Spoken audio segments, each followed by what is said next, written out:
Halo semuanya, Assalamualaikum warahmatullahi wabarakatuh. Shalom, Om Swastiastu, Namo Buddhaya, Salam Kebajikan, Salte. Perkenalkan, nama saya adalah Naila Ramadhani Kia dengan NIM 12022300056 dari kelas IT 0602. Di sini saya akan mempresentasikan materi perkembangan teknologi transportasi, yang dimana merupakan tugas UTS MTL. Pertama-tama adalah pengertian transportasi. Transportasi atau pengangkutan adalah perpindahan manusia atau barang dari satu tempat ke tempat lainnya dengan menggunakan sebuah kendaraan yang digerakkan oleh manusia atau mesin. The process of moving an item from point A to point B. Apa sih fungsi dari transportasi itu? Ada beberapa fungsi transportasi, diantaranya adalah yang pertama, memudahkan aktivitas manusia dalam kehidupan sehari-hari. Yang kedua, melancarkan arus barang maupun arus manusia. Yang ketiga, menunjang perkembangan ekonomi dengan jasa angkutan. Apa sih manfaat utama dari transportasi? Berikut adalah beberapa manfaat utama dari transportasi.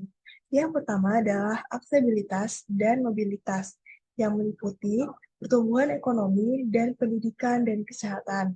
Yang kedua, distribusi barang dan logistik. Yang ketiga, koneksi antar mode, yang meliputi mobilitas multimodal. Berikut adalah sejarah perkembangan transportasi. Pertama adalah zaman kuno, di mana terbagi dalam 3 bagian, perjalanan darat, air, dan udara. Perjalanan darat, yaitu manusia pertama kali menggunakan kaki dan binatang untuk berpindah dari satu tempat ke tempat lainnya.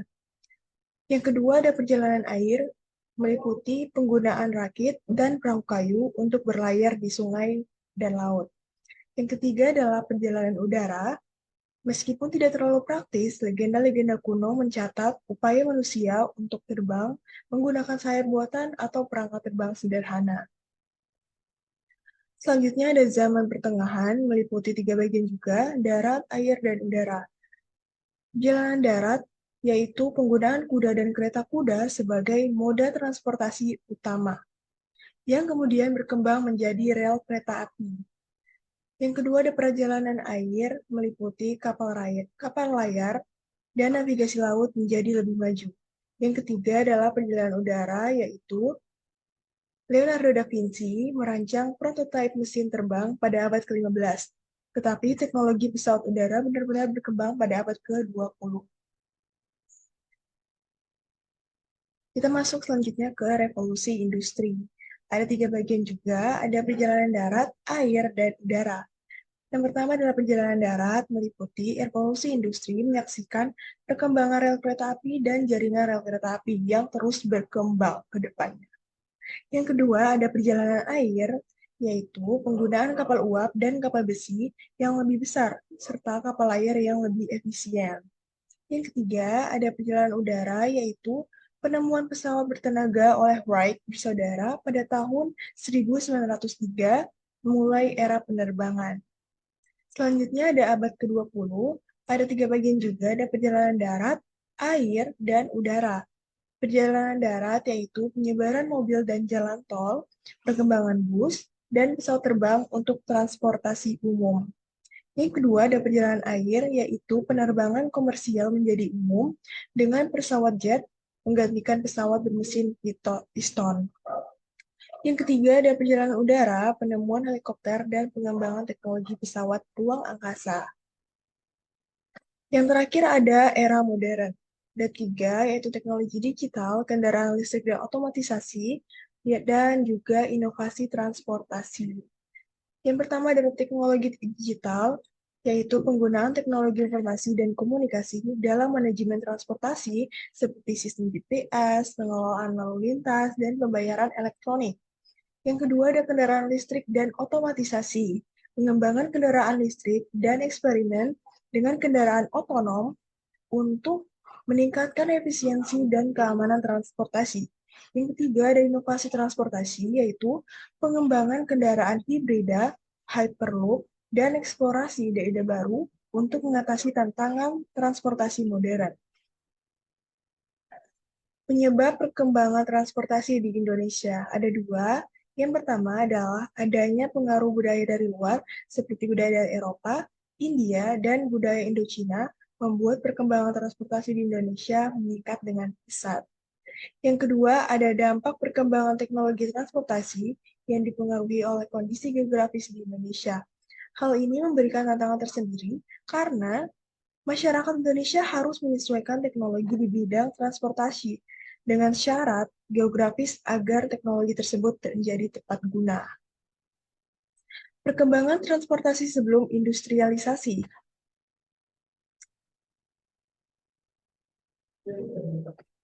Yang pertama ada 3.500 sebelum Masehi, penemuan roda. 3.500 sebelum Masehi, kapal pertama kali dikembangkan. 2000 sebelum Masehi, kuda digunakan untuk transportasi. 1769, mobil pertama dengan mesin uap. 1790, sepeda pertama kali ditemukan. Selanjutnya, perkembangan transportasi setelah zaman industrialisasi. Yang pertama ada 1801, lokomotif pertama. 1867, sepeda motor pertama dengan bahan bakar. 1879, kereta api listrik pertama dikembangkan. 1926, roket berbahan bakar cair pertama diluncurkan. 1953, kapal digerakkan dengan motor pertama diluncurkan. Tantangan dan peluang di bidang transportasi ada tiga, yaitu yang pertama ada dampak lingkungan, yang kedua kemacetan dan perencanaan perkotaan. Lalu yang ketiga ada masa depan teknologi transportasi. Dampak pada masyarakat dan ekonomi. Ada tiga juga. Yang pertama ada transportasi sebagai penggerak perdagangan dan bisnis. Yang kedua, aksesibilitas dan mobilitas untuk semua orang. Yang ketiga, penciptaan lapangan kerja dan pertumbuhan ekonomi. Pertimbangan regulasi dan kebijakan. Ya, ada tiga juga. Yang pertama, regulasi dan standar keselamatan. Yang kedua, pengembangan infrastruktur dan pembiayaan. Yang ketiga, transportasi publik dan keberlanjutan. Kesimpulannya, perkembangan teknologi transportasi terus berlanjut, membawa tantangan dan peluang baru, dengan regulasi yang tepat dan kebijakan yang berkelanjutan. Masa depan transportasi dapat memberikan manfaat besar bagi masyarakat dan ekonomi secara keseluruhan. Baik, sekian dan terima kasih.